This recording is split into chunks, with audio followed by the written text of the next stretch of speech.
Sementara itu juga Kapolda Sulut Irjen Pol Yudiawan berkunjung ke Polres Tomohon dalam rangka tatap muka dan arahan kepada seluruh personil Polres Tomohon.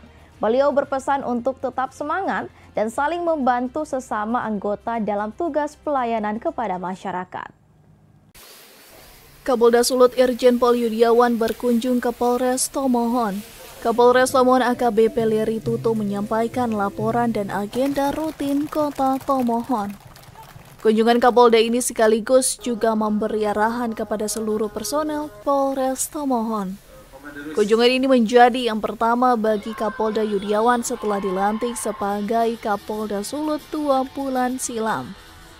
Ia juga sempat bernostalgia saat masih bertugas di Komisi Pemberantasan Korupsi. Beliau pernah mengunjungi Polres Tomohon. Beliau mengatakan sangat bangga atas semua pencapaian dan kemajuan Polres Tomohon.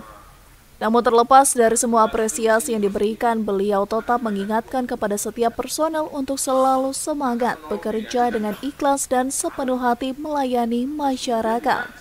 Nah, kriminalisasi kecil, beda dengan wilayah lain. Untuk itu harus tetap kita jaga.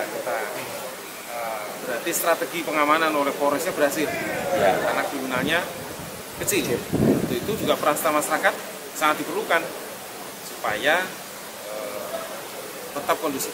Seperti tadi saya sampaikan, Polres Tomohon arahan ternyata yang penting polisi tetap netral, sesuai dengan Undang-Undang Nomor 2 Tahun 2002 Pasal 28 dan Peraturan Kepolisian Nomor 7 Tahun 2022 tentang kode etik profesi Polri.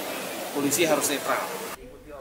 Kapolda Yudiawan berharap sinergitas kepolisian dan pemerintah daerah tetap berjalan karena keamanan dan ketertiban masyarakat merupakan kewajiban yang harus terus dijaga.